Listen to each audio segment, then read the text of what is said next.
আমি কিন্তু রেডি হয়ে বসে আছি। Megha, just 5 minute. অফিসের মিটিংটা শেষ করেই বের হচ্ছে। তোমার এই 5 মিনিট যে কত বড় সেটা আমি 10 বছর বয়স থেকেই জানি। শোনো, আজ আমাদের এঙ্গেজমেন্টের শপিং। যদি দেরি করো আমি কিন্তু ওই অয়নকেই ফোন দেব। আবার অয়ন? ও তো এখন বিয়ে করে বাচ্চা কাচ্চা নিয়ে সুখে আছে। তুই এখন ওকে ভুললি না? ভুলবো কেন? ও তো আমার ছোটবেলার ক্রাশ ছিল। তুমিই তো মাঝখান থেকে এসে সব দখল করে নিলে। আমি দখল করেছি নাকি তুই আমাকে বাধ্য করেছিস? মনে আছে সেই দিন রাতের কথা, যখন তুই বলেছিলি আমি ছোট হতে পারি কিন্তু কাঁচা না? ওকে ধুর, ওইসব ছোটবেলার কথা ছাড়ো তো। এখন তাড়াতাড়ি আসো, আমি লাল শাড়িটা পরবো ঠিক করেছি। কেমন হবে? লাল শাড়িতে আমার পিচ্ছি মেয়েকে নিশ্চয়ই খুব সুন্দর লাগবে। আমি ওয়েট করছি দেখার জন্য। খবরদার, আমাকে আবার পিচ্ছি বললি তোমার খবর আছে। আমি এখন অনার্সের ছাত্রী, যথেষ্ট বড় হয়েছি। আমার কাছে তুই সব সময় সেই ঝুঁটি বাঁধা ইস্ত্রি পাকা মেঘাই থাকবে, যার শাসনে আমার জীবন চলে, যার ওই বকবক না শুনলে আমার দিন কাটে না। আচ্ছা হয়েছে, এত রোমান্টিক হতে হবে না। এখন তাড়াতাড়ি আসো, আইসক্রিমও খাওয়াবা কিন্তু আমাকে। আইসক্রিম আর ক্যাডবেরি রেডি আছে ম্যাডাম, আসছি আমি, জাস্ট ওয়েট। জলদি। ওকে, একটু ওয়েট করো, তারপর তোমার হ্যান্ডসাম বয়ফ্রেন্ড প্লাস হাজব্যান্ড আসছে। ওই যান, শোনো। এত কিউট করে বলো না জান, আবার তোমার প্রেমে নতুন করে পড়তে ইচ্ছে করে তো। পড়ো না, বারণ কে করেছে? প্রতিদিনই তো পড়ি। আচ্ছা, এইবার উঠে দাঁড়াও। আমি তো তোমার প্রেমে পড়ে থাকতে চাই জান। বিয়ের আগে এত ফ্লার্টিং করছো, এইটা কিন্তু ভালো লক্ষণ না মশাই। আবার শুরু হলো। আচ্ছা শোনো না। বলো না। I love you Mahir. I love you more my heart. ওই হুম। বলছি, বিয়েতে অয়নকে দাওয়াত দেবে না? কেন, ওকে দাওয়াত দেওয়ার কি দরকার? আরে, আমার ছোটবেলার ক্রাশ বলে কথা, তাই না? ওর দাওয়াত পাওয়ার অধিকার আছে। তোর ক্রাশ তুই দে না, আমি দিতে যাব কোন দুঃখে শুনি? আমি মানে তুমি আর তুমি মানে আমি। ঠিক আছে, আমি মানেই তো তুই, তাই না? তাহলে ওকে দাওয়াত দেওয়ার দরকার নেই, আমি ওকে একটুও পছন্দ করি না। জেলাস? তুমি এখনো অয়নকে নিয়ে জেলাস হও? মাহির, তুমি আসলেই একটা বাচ্চা। হ্যাঁ, আসছে নিজে পিচ্ছি আবার আমাকে বলে বাচ্চা। আবার পিচ্ছি বললি? পিচ্ছিকে পিচ্ছি বললে খেপে যায় কেন? ভালো হবে না কিন্তু। না হলে নাই, আমি রাগ ভাঙাবো না। তুমি না খুব বাজে মাহির ভাই। ওইদিকে অয়ন আর এইদিকে ভাই, বাহ ভাই বাহ, কেয়া হি বাত হে। তুমি ওই এক অয়নকে নিয়ে এত জেলাস কেন? এই মাহির চৌধুরী কাউকে নিয়ে জেলাস ফিল করে না। ও রিয়েলি? অফকোর্স। ঠিক আছে, যাও, টাটা। টাটা মানে? আমি এখন রাখছি। ভাবছি অয়নের ডিভোর্স করিয়ে দেব। কেন, ওর বউ তো মাশাল্লাহ অনেক সুন্দর আর কিউট। কি? ওর বউ যে সুন্দর সেটা তুমি জানলে কি করে? দেখেছি তাই জানি। তোমার তো সাহস কম না। তুমি অন্য মেয়ের দিকে তাকিয়েছিলে? ছি ছি ছি ছি ছি ছি ছি। তুই ক্রাশ খেলে দোষ নাই, আমি দেখলেই দোষ, তাই না? আরে আজব, কান্না করছিস কেন? আমি তো ওটা মজা করে বলেছি। কোনটা?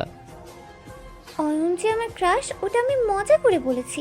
তুমি জেলাস ফিল করো, সেই জন্যই তোমাকে চালানোর জন্য এমনিই বলেছি। কিন্তু তুমি তো আমি কি?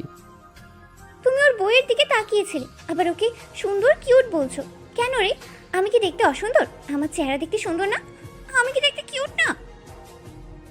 আমার তো মনে হচ্ছে আমার থেকেও বেশি জেলাস তুই ফিল করছিস। তুমি ফোন রাখো। কেন? আমার কান্না পাচ্ছে। তো কাঁদো। তোকে আমি বিয়ে করব না, তোর ক্যারেক্টারে সমস্যা আছে। তো কি অয়নকে করবি? মাহির। ভাইকে ডাকবে। ডাকবো না তোকে ভাইয়া। আমিও তো তাই চাই। হচ্ছে না এসব মজা। শুরু কে করেছে? আচ্ছা বাবা, ঠিক আছে। কি ঠিক আছে? তুমি মাঝে মাঝে এমন ভাব ধরো মনে হয় ভাজা মাছ উল্টে খেতে জানো না। ওই একটু আগে বললি না আমি এখনো বাচ্চা? এত কথা কেন পেঁচাও? কোথায়, আমি তো একদম জিলাপির মতো সোজা। ভাগ্যিস কুকুরের লেজের মতো বাঁকা হওনি। অপমান করলে কি? একদম না, প্রশংসা বলে এটা কি। বাট ভালো লাগেনি। না লাগলে কিছু করার নেই। আচ্ছা বাদ দে এইসব ক্যাচাল। হুম। তোর যদি খুব বেশি ইচ্ছে করে তাহলে তো রয়ানকে দাওয়াত দিতে পারিস। শুনো, বল। সত্যি দাওয়াত দিব? আমি তো ওই বেড়া না আসলেই বাঁচি। আমার হবু জামাই যখন রিকোয়েস্ট করছে তখন অয়নকে লিস্ট থেকে বাদ দিলাম। শুধু তুমি আর আমি, আমাদের স্পেশাল ডেতে কোনো ক্রাশের জায়গা নেই। খুশি তো? একদম। আমার রাজত্বে অন্য কারো এন্ট্রি পুরোপুরি নিষিদ্ধ, বিশেষ করে তোমার ওই পুরনো ক্রাশের তো একদমই না। আমি চাই ওই দিন সবার নজর শুধু আমাদের ওপর থাকুক, বিশেষ করে আমার নজর শুধু তোমার উপর। উফ, তোমার এই পজিটিভনেস মাঝে মধ্যে খুব কিউট লাগে, আবার খুব জ্বালায়ও। আচ্ছা শোনো, শপিং সেরে কিন্তু আমরা সেই লেকের ধারে রেস্টুরেন্টেই ডিনার করব। কোনো অজুহাত শুনবো না কিন্তু। কালকে তোমার অফিস ছুটি আছে আমি জানি। যা বলবেন ম্যাডাম, আপনার হুকুম শিরোধার্য। তোমার সব আবদার পূরণ করার জন্যই তো আমি এতদিন ওয়েট করেছি। আর শোনো, ওই লাল শাড়িটার সাথে ম্যাচিং করে আমার জন্য একটা মেরুন বা ব্ল্যাক পাঞ্জাবিও দেখে দিও, যাতে আমাদের দুজনকে একদম পারফেক্ট লাগে। সে তো আগেই ভেবে রেখেছি, সব প্ল্যান আমার মাথায় রেডি করা আছে। এমনকি আংটিটাও কোন ডিজাইনের নেব সেটা কাল রাতেই স্বপ্ন দেখেছি। সিরিয়াসলি মেঘা, তুই আংটি স্বপ্নে দেখেছিস? তো কি হয়েছে? না, আমার আসলে আগেই বোঝা উচিত ছিল। তোর এইসব কথায় চমকানোর কিছু নেই, কারণ এইসব আজগবি চিন্তার স্বপ্ন তুই ছাড়া আর কেউ দেখবে না। তুমি এমন করে বলছো যেন কখনো স্বপ্ন দেখোনি। আমি স্বপ্ন দেখি ঠিক, কিন্তু তোর মতো আংটি দেখি না। তো কি দেখো? আমি স্বপ্নেও তোকেই দেখি। পাম দেওয়া শেষ হলে তাড়াতাড়ি আসো। আচ্ছা আসছি আমি। দেখো, তুমি যদি আর 5 মিনিট লেট করো তাহলে কিন্তু ডিনারের বিলটা তোমার ডাবল দিতে হবে। কেন? কারণ হোটেলটা আমার বাবার। আল্লাহ। আর আইসক্রিম হবে একদম সব থেকে বড় প্যাক। বাপের হোটেলে খাবে জামাইয়ের টাকায়? অবশ্যই। আচ্ছা আমি আসছি, তুমি রেডি হয়ে নাও। ওকে। আর শোনো, বলো। বেশি সাজুগুজু করো না কিন্তু। এমনিতেই তোমাকে দেখলে আমার হার্টবিট বেড়ে যায়, তার উপর লাল শাড়ি। থামো তো, বেশি তেল দিতে হবে না। আগে আসো, তারপর দেখবো তোমার হার্টবিট কত বাড়ে। আমি গেটের কাছে গিয়ে দাঁড়াচ্ছি কিন্তু। ওকে যান, আমি অলরেডি বাইক স্টার্ট দিয়েছি। 5 মিনিট মানে 5 মিনিট, এর 1 মিনিটও দেরি হবে না। রাস্তা একদম ক্লিয়ার। সাবধানে আসবা কিন্তু, খুব জোরে বাইক চালাবা না। আর আসার সময় মনে করে ক্যাডবেরিটা নিয়ে এসো, যেটা প্রমিস করছিলাম। মনে আছে গো মহারানী, সব নিয়ে আসছি। জাস্ট 5 মিনিট, আসছি। জলদি। I love you.